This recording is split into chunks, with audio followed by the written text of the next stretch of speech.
Hari ini kita akan membahas tentang software ya, pengenalan software yang akan dipakai di mata kuliah komputasi statistik. Jadi kalau kita berbicara tentang statistik, tentunya kita butuh alat software untuk mengolah data, karena data yang sangat besar tidak mungkin kita hitung, kita olah dengan manual gitu ya, dengan kalkulator.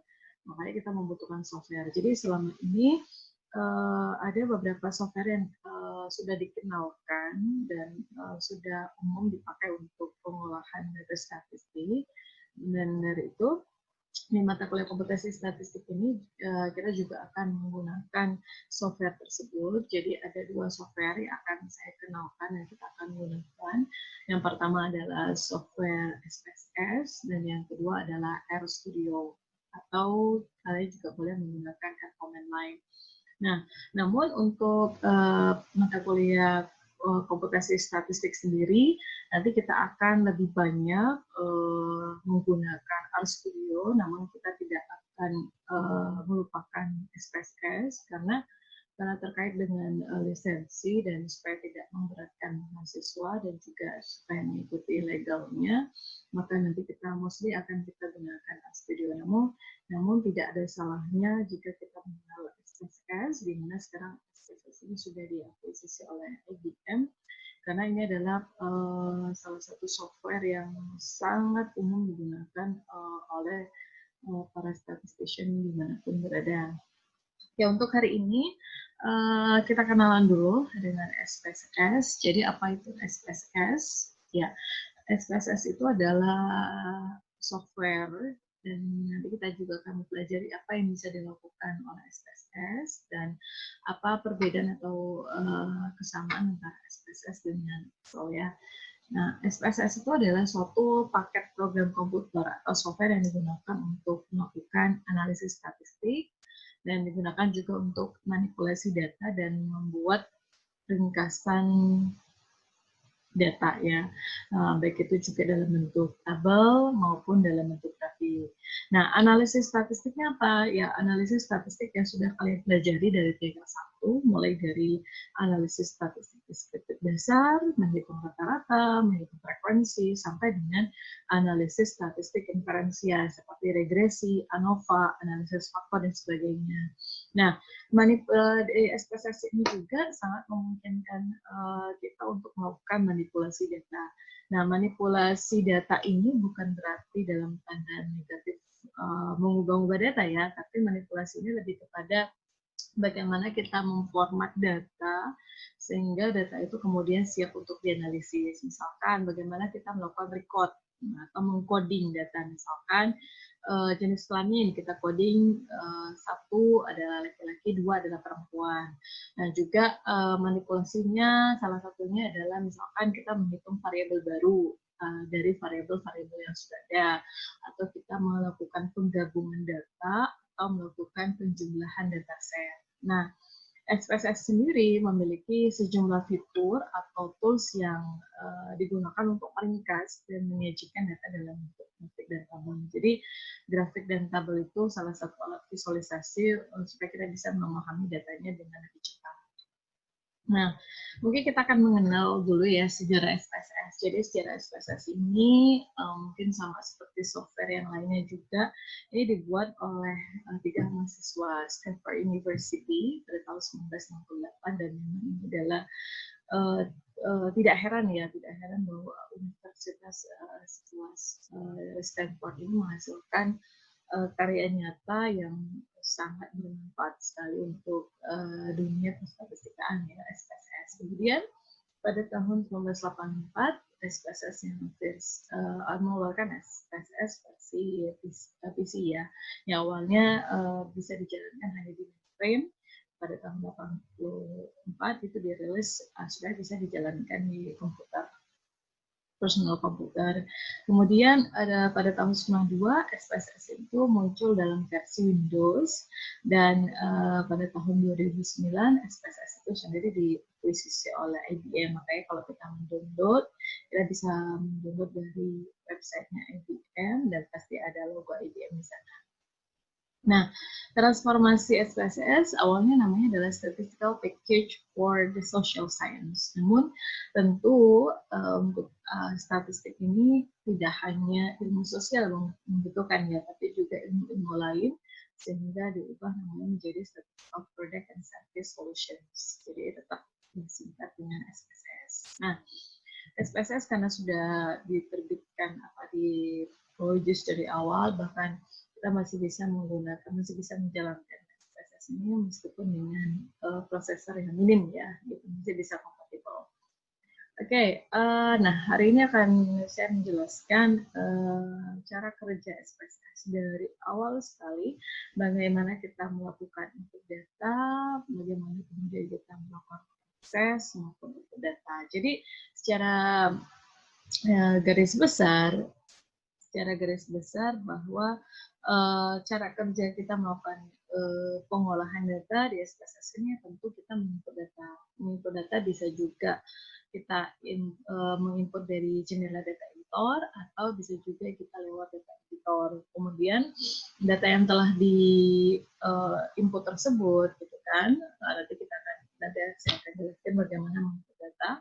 Nah, ini kita proses, kita olah sesuai dengan apa yang mau kita kerjakan analisisnya, kemudian outputnya. Jadi ada input datanya, ada proses, dan juga ada output data, dan outputnya itu ditambahkan juga dalam bentuk viewer.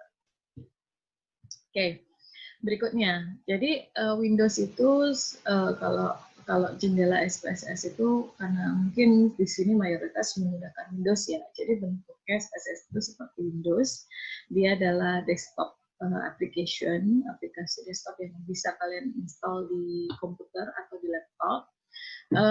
Dan sangat mudah sekali baik itu bagi pengguna awal karena SPSS sendiri ini berbasis GUI ya, Graphical User Interface. Jadi ada user interface-nya, ada data editornya sebagai tempat untuk menginput dan memproses data, dan juga ada viewer untuk menampilkan output dari hasil pengolahan kalian. Jadi kalian kalau masih takut dengan menuliskan kode sintak, maka SPSS ini menawarkan GUI ya, Graphical User Interface, yang tidak menakutkan lah istilahnya.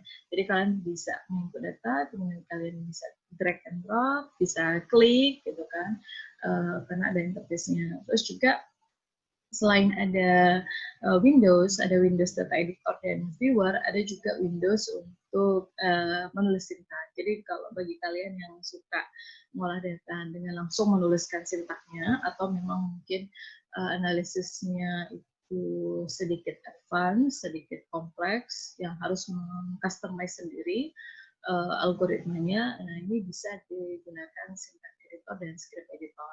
Jadi nah, ini data editor. Mungkin saya akan langsung tunjukkan ini kebetulan saya sudah menginstal IBM SPSS-nya. Jadi kita buka dulu ya. Kita buka dulu. Di sini biasanya ada di sebentar saya dulu. Ya.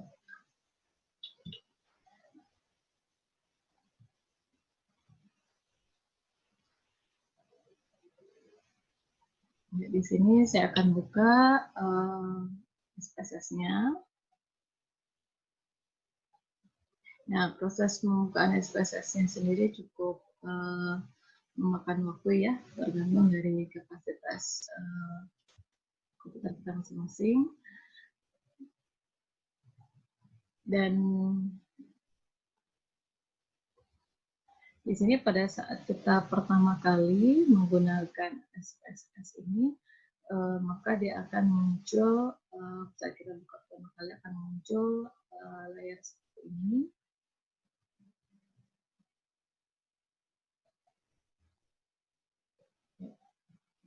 Nah, di sini saya akan share dulu SPSS-nya. Nah, tampilan awalnya seperti ini. Jadi nanti pada saat kita membuka SPSS, maka akan ada tawaran untuk meng-create data baru atau untuk membuka data baru. Nah, yang jelas pada saat misalkan ini saya cancel dulu ya. Oke. Nah, di sini ada yang namanya data editor. Nah, jadi SPSS ini ada jendela editor, data editor. Nah, data editor sendiri di sini kalian bisa lihat ada data view, ada juga variable view. Jadi sama konsepnya, data itu kan pasti kumpulan dari beberapa variabel ya, atau beberapa kolom. Kalau kita bermain di Excel itu kan ada kolom-kolom itu menyatakan variabelnya. Nah, di sini telah tempat kita mendesain, mendefinisikan variabel apa saja, dan kemudian di sini untuk menampilkan data yang kita akan input, ya. Nah, kita balik lagi ke slide-nya. Jadi di sini ada data editor untuk akan terbuka ya secara otomatis setiap kali program SPSS dijalankan untuk menginput maupun mengedit data. Dan di sini kalau kalian lihat ada banyak sekali fitur yang bisa digunakan untuk memproses data. Jadi inilah fitur-fitur yang digunakan untuk memanipulasi data maupun memproses data. Kemudian ada juga jendela output viewer. Jadi juga pada saat awal ketika kita buka SPSS itu biasanya output viewernya itu akan kosong karena kan kita belum melakukan pengolahan data. Nanti ini hasilnya seperti ini, jendela viewer, nanti bisa semakin banyak pengolahan data maka akan panjang halamannya. Berikutnya ada syntax editor. Nah, syntax editor ini tadi kalau misalkan kalian membutuhkan advance ya, analisis yang advance yang harus bisa kalian adjust sendiri algoritmanya, kalian bisa menggunakan syntax. Nah, di syntax ini kalau kita buka di sini di SPSS-nya, saya akan share lagi SPSS-nya. Nah, di sini ada file, ini kalian bisa create file new data atau file new syntax atau file new data. Kalau new data sudah ya, untuk outputnya seperti ini. Kalau karena kita belum run apa-apa, maka akan kosong halamannya. Lalu kalau untuk syntax seperti ini. Jadi nanti di halaman syntax ini kalian bisa menuliskan syntax SPSS untuk merun data atau memanipulasi data. Oke, balik kita ke lanjut, kita ke masuk ke slide lagi. Ya. Jadi itu tadi syntax editor. Nah, next kita akan coba ya, ada output dan ada syntax. Nah, di sini script editor juga. Di sini kalian bisa memasukkan ya function-function. Jadi konsepnya sama seperti kalau kalian belajar apa namanya algoritma pemrograman ya. Di sana kalian belajar bagaimana membuat syntax, bagaimana membuat program, function seperti itu. Oke. Nah, berikutnya next. Ya. Ini data editor. Jadi di data editor tadi yang sudah saya tunjukkan ada data view, ada variable view. Nah, bedanya apa? Di sini ya di bagian bawah. Kalau data view itu ini halaman untuk tampilan data view. Jadi baris itu menyatakan data. Jadi satu baris itu menyatakan satu record atau satu data. Sedangkan kolom itu menyatakan banyaknya variabel. Jadi di sini ada kolom B1R1, B1R2, B1R3 itu adalah kolomnya. Nah, 71, 1, 10, 13, 2, dan seterusnya itu adalah datanya. Jadi ini data pertama, data kedua, data ketiga, dan seterusnya. Berikutnya variable view. Nah, di dalam variable view ini adalah kalian melihat variabel-variabel apa saja yang ada dari data.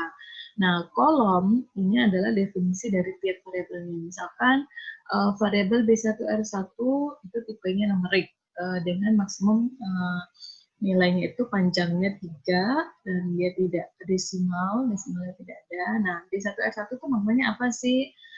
Maknanya adalah provinsi. Nah, biasanya kan kalau kita bikin kuesioner yang ditampilkan di question itu adalah labelnya. Namun karena label ini akan sangat panjang sekali, maka biasanya DTS itu ketika mengolah data, maka disingkat sesuai dengan nomor blok dan nomor pertanyaannya. Jadi misalkan saya menggunakan nama variabel yang singkat saja gitu untuk memudahkan pengolahan biar tidak terlalu panjang. Misalkan saya gunakan B1A1 itu menyatakan potensi. Blok 1, pertanyaan kedua atau baris kedua atau row kedua itu menyatakan komponen. Nah, label inilah yang nanti membantu kita, ibaratnya metadata menjelaskan makna dari variabel-variabel tersebut. Nanti kita akan jelaskan lagi. Nah, sekarang kita akan masuk ke manajemen data atau file. Jadi di dalam SPSS, SPSS itu bisa membuka file defaultnya adalah akan diarahkan ke file.sap ya, SAP soft gitu. Namun SPSS sendiri juga bisa membuka file Excel atau file DBF, file SAS, file data, dan file text file. Text file ini biasanya itu TXT gitu kan, atau juga separated file ya, atau CSV biasanya. Nah, kita akan coba, nah misalkan kita bisa juga dia membuka data output dari CS Pro yang biasanya berekstensi .dat ya.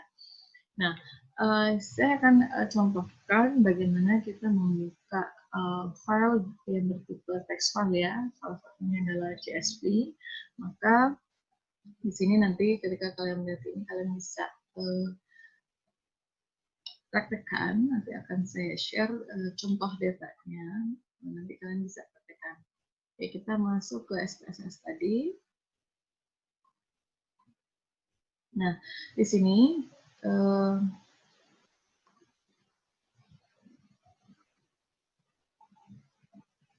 nah, di sini kalian bisa di dalam filenya ini, kalian bisa buka open.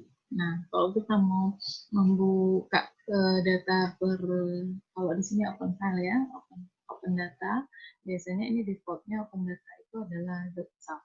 Nah, ini yang disupport. Nah, bagaimana kalau kita punya .csv gitu ya, maka kalian nggak bisa buka dari file open data, tapi kalian buka dari read text data. So, oke, kalian buka dari read text data. Nah, read text data ini kalian arahkan ke folder di mana kalian membuat tadi ya, meletakkan datanya. Di sini saya taruh di Data Praktikum, dan saya share datanya. Nah, ini CSV gitu. Oke, CSV datanya kita open. Nah, nanti akan muncul semacam wizard di sini yang akan mengarahkan bagaimana si SPSS ini harus membaca datanya. Pertama adalah apakah dia akan bertanya, apakah kalian sudah punya format yang cocok langsung bisa di-apply ke data ini. Nah, biasanya kita nggak punya. Kalau punya, kalian bisa browse di mana kalian letakkan datanya. Misalkan saya nggak punya. Oke, kita klik no, next. Nah, kemudian apakah datanya ini dipisah atau fixed width gitu. Kalau fixed width itu biasanya line kolom itu punya lebar yang sama gitu, antara satu kolom dengan satu kolom lain. Kalau di data kita ini tidak sama. Kita lihat di sini, ini kolom pertama ini panjangnya 2, kolom kedua ini panjangnya 1, lalu kolom ketiga panjangnya 1. Namun nanti kolom berikutnya itu ada panjangnya yang dia desimal pun panjangnya beda-beda ya di sini. Maka kita gunakan delimiter. Kemudian di sini, apakah variabel name itu ada pada top of your file atau di baris pertama? Ya, karena kebetulan di data kita ini nama variabel itu ada baris pertama, sehingga kalian pilih yes di sini. Next. Oke. Nah, karena kita tadi data baris pertama adalah nama kolom, maka di sini otomatis dia akan default kedua. Oke, nah bagaimana mempresentasikan case-nya? Jadi case-nya itu ya setiap baris, di data kita setiap baris adalah satu case gitu. Nah, kita mau mengimport berapa case? Oke lah, kita import semuanya. Atau kalian juga bisa customize, misalkan saya mau mengimport 100 saja, 100 case pertama atau 10 case pertama. Gitu. Atau kalian bisa mengimport random sebanyak misalkan 10% dari data. Oke, misalkan kita start di awal ini, all of the cases.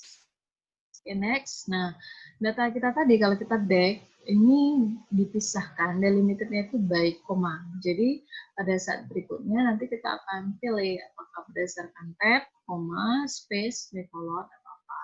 Terus juga kalau teks itu pakai apa sih ciri-cirinya kalau datanya teks, apakah tanda petik 1, tanda petik 2, atau tidak ada data teks gitu ya. Nah, ini kalian bisa spesifikasikan di sini, misalkan koma. Next. Nah, variabel name-nya. Apakah kalian mengikutkan original name-nya atau kalian bisa ubah, misalkan di sini default-nya adalah original name aja deh, saya pakai R101 gitu. R102, R105, R108. Atau bisa juga kalian ganti, misalkan di sini kalau langsung kalian nggak mau lihat variabel view-nya, misalkan saya ganti jadi kode prof. Kalian juga bisa seperti itu. Nah, kalian bisa ganti tiap kolomnya. Oke? Okay? Nah, misalkan saya mau pakai aja deh original link-nya biar nggak ribet ya. Oke, okay, next. Kita next lagi. Nah, next lagi, kalian mau menyimpan nggak tadi urutan dari awal, step pertama hingga step ke-6 ini? Kalau tidak, defaultnya tidak ya, maka kalian bisa langsung finish. Nah, ketika finish nanti, oke, silahkan finish nanti ke arahnya ke sini. Nah, ini outputnya. Jadi nanti otomatis dia akan membuka data editor lagi dan akan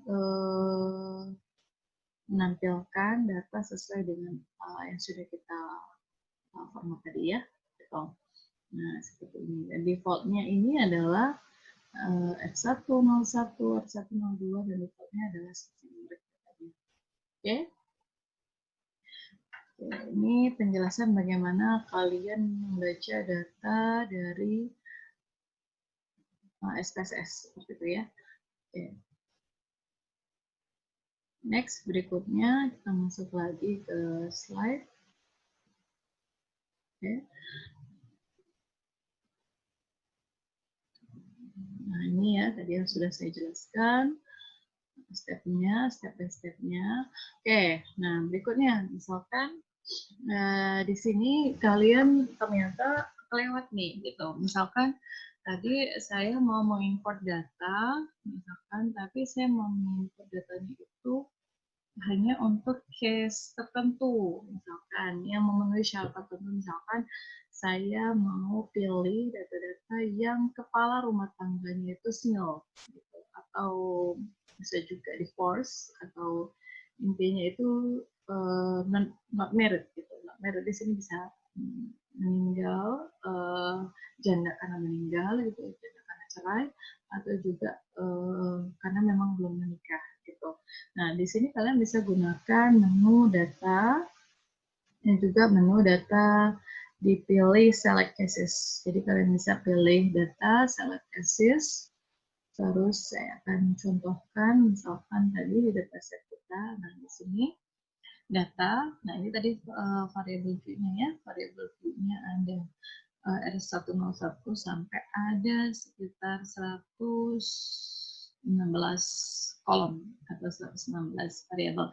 Nah, kemudian kita pilih data, kita pilih select cases, misalkan kalian ingin menampilkan data-data tertentu saja. Nah, kalian bisa bikin kondisinya apa sih gitu. Misalkan saya mau buat all cases kah atau pakai if condition. Kalau if conditionnya terpenuhi, maka ambil datanya dan misalkan kita pilih if condition masuk ke if, misalkan saya pilih ya sebelum ini kalian bisa lihat dulu nih merit di sini nilainya apa sih, ada yang nilainya 0, ada yang nilainya 1 ya, ada nilainya 0, ada nilainya 1. Nah, saya mau menampilkan yang 0 saja, maka Kalian pilih data, select cases, terus juga if conditionnya, if-nya kalian pilih.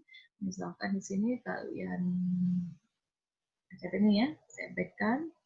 Ini saya cancel, saya ulangin ini if merit kalian misalkan sini. Nah ini sama dengan misalkan all. Oke. Jadi kalian juga bisa melakukan banyak ya kalau misalkan kalian punya dataset yang tipenya depth. Nah, kalian bisa juga gunakan function di sini. Ada function arithmetic, gitu kan? Ini kebetulan di sini functionnya arithmetic. Kalian bisa juga conversion. Ada number atau string ya. Ada current. Nah, ini contohnya. Bagaimana current date sama time-nya juga dijelaskan di sini. Terus juga di sini ada data creation. Kalau kalian mau buat, saya punya misalkan variabel bulan, tanggal, bulan, dan tahun. Saya mau ambil bulannya aja, saya mau ambil tahunnya aja. Data creation, masih banyak lain, dan seterusnya. Makanya kita buat sederhana dulu. Misalkan meritnya sama dengan 0. Nah, nanti di sini kalian bisa define apakah filter out unselected cases. Unselected kan berarti meritnya sama dengan 1 ya. Nah, ini dibuang atau kalian copy yang selectnya tadi yang satisfy dengan conditionnya tadi ke data baru atau enggak. Kalau kita filter out unselected cases, maka nanti jadinya gini. Nah, ini muncul auto viewer-nya apa yang kita sudah kerjakan nanti di sini. Nah, lihat di sini seperti ini. Oke. Jadi yang meritnya sama dengan 1 dia akan coret. Artinya dia filter out. Nah, atau bisa juga nanti data select cases bisa kalian reset ya. Kalian reset. Dia akan balik lagi seperti data biasa. Atau misalkan kalian pindahkan yang satisfy kondisi itu ke dataset baru. Misalkan di sini saya pakai if meritnya sama dengan 0. Oke, continue. Saya pilih copy, selected misalkan merit, misalkan merit. Oh, oke. Nah, nanti akan muncul ini merit 0. Jadi semua yang meritnya adalah 0. Oke. Ya. Itu tadi bagaimana kalian membaca data dari text file CSV ya, dan juga bagaimana memfilter data yang ditampilkan itu mau seperti apa. Oke, berikutnya kita masuk lagi ke slide.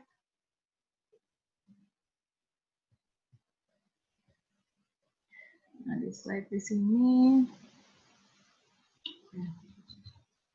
Oke, nah selain bisa membaca data dari text editor dengan menggunakan wizard, kalian juga bisa pakai format CSS ataupun format lain seperti Excel, gitu ya.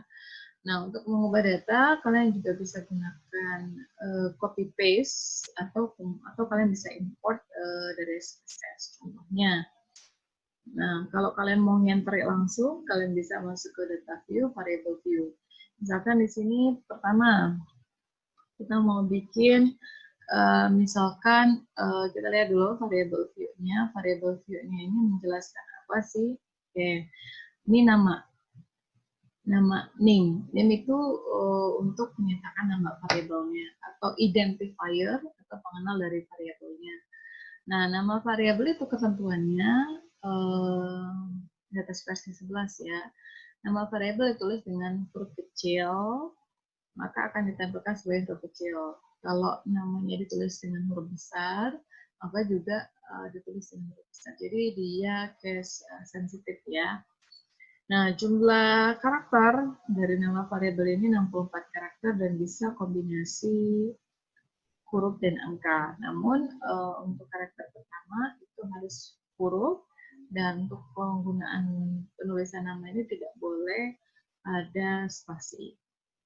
Tipe tipe itu menjelaskan data kita ini, kolom kita ini menggunakan tipe apa sih gitu. Nah, biasanya dia SPSS ini akan mendetek dari tipenya itu, mendetek dari beberapa case awal gitu, beberapa case atas. Jadi kalau beberapa case atas tadi kita isi 1, 1, 1, 0, 1, 0, 1, 0, itu numerik ya. Maka dia akan predik bahwa tipenya adalah numerik bukan string. Nah, untuk mengubah tipe, kalian bisa gunakan di sini ada klik-klik pojok kanan atasnya, kalian bisa gunakan variable type. Pilih variable type-nya apa. Oke, mereka, koma atau misalkan dot, atau bisa menggunakan scientific notation. Maksudnya scientific notation kalau misalkan E10, berarti 10 pangkat 9. Sorry, 10 pangkat 10, 9, 9, date, dolar, dan lainnya, atau custom currency. Oke, berikutnya width adalah banyaknya karakter dari data yang akan di-entry. Jadi bukan panjang nama variabelnya ya. Misalkan saya memasukkan string gitu kan, datanya itu berupa teks string. Stringnya itu panjangnya dari 1 sampai maksimum 255. Gitu. Terus juga berkaitan dengan columns ya. Jadi kita lihat di sini width-nya. Terus juga desimal ini adalah banyaknya angka desimal yang digunakan, dan ini biasanya untuk tipe data, dia akan aktif kalau tipe datanya numerik. Jadi defaultnya itu adalah 0, tidak ada desimal atau bilangan bulat, maka kita taruh di sini desimal 0 ya. Oke, label. Nah, label ini menjelaskan versi lengkap dari name-nya, versi lengkapnya. Jadi name ini kan nama variabel atau identifier ya, yang kita usahakan seminimum mungkin namanya, namun bisa menggambarkan. Kalau misalkan panjang definisinya, kita bisa tulis di label. Nah, label ini bisa menggunakan huruf besar, bisa menggunakan spasi, dan sebaiknya dituliskan terlebih bila akan ada apabila variabel ini mau kita olah lagi, misalkan kita mau create variabel lain dari variabel ini. Values. Nah, values-nya itu kalian bisa gunakan untuk mengcoding data. Nominal, values-nya misalkan 1 laki-laki, 2 perempuan, kalian bisa gunakan itu contohnya. Kita buat misalkan ini kalau nominal ya, kita balik seperti itu. Ya, di sini saya akan mencontohkan tadi ya bagaimana kita membuat label. Jadi sini kita sudah punya variable view dari data CSV yang kita import tadi. Jadi ada sekitar kurang lebih ada 116 variabel yang ada di sini. Nah, di sini kita semua bisa kita set misalkan tadi untuk R101 ini menyatakan kode provinsi, maka kalian bisa ubah di sini labelnya sebagai provinsi, dan di sini label kalian bisa menggunakan huruf besar, spasi, huruf kecil maupun angka, tidak masalah karena ini teks. Nah, untuk tipenya sendiri kode provinsi saya masukkan sebagai numerik ya, dan di sini kalian bisa ubah tipe variabelnya bisa koma. Numerik pun bisa kalian tempatkan berapa banyak sih angka di belakang koma dan seterusnya, bisa juga date dan seterusnya. Date-nya pun kalian bisa pilih mau format Indonesia atau format luar negeri. Nah, berikutnya width-nya di sini karena kode provinsi kita sampai 34 saja, maka width-nya saya isi dengan 2. Lalu desimalnya 0, labelnya adalah provinsi. Nah, value-nya kalian bisa buat untuk seleksi datanya ya, biar lebih ketat lagi. Di sini misalkan saya buat value 11 itu labelnya adalah daerah istimewa Aceh misalkan. Oke, kita add, lalu juga 12 saya add sebagai Sumatera Utara, X lagi 13 itu Sumatera Barat, dan seterusnya gitu. Jadi ini untuk melengkapi metadata dari data itu sendiri. Oke. Oh ya, the last ini kita belum add, jangan lupa di add ya. Kalau misalkan ini sampai sini aja, belum sampai add masuk ke kolom ini, maka nanti akan muncul error seperti ini gitu, bahwa last add or change operation ini nggak akan mengupdate datanya. Gitu. Maka kalian bisa add dulu, jangan lupa untuk add ya. Oke, next kita add, ini bisa kalian teruskan nanti. Nah, ada missingnya ini, apakah variabel itu boleh missing atau tidak? Tentu tidak boleh missing, tapi bisa juga ada kondisi tertentu yang datanya sangat mungkin sekali untuk missing. Jadi kalian bisa atur di sini missingnya seperti apa. Lalu juga kolomnya, panjang kolomnya ini bisa kalian sesuaikan, misalkan panjang kolom 2 gitu kan, defaultnya adalah 8. Misalkan saya mau bikin string aja sesuai dengan panjang ininya ya, panjang variabelnya pada nilai kemudian ada berapa. Nah, ukurannya sendiri kalian bisa buat apakah defaultnya adalah nominal. Jadi meskipun dia itu numerik, namun di 11 di sana, 11 makna 11 di sini bukanlah angka yang bisa dijumlah, ditambah, dikali gitu, tapi merupakan nominal, kode nominal. Jadi di sini saya set sebagai nominal.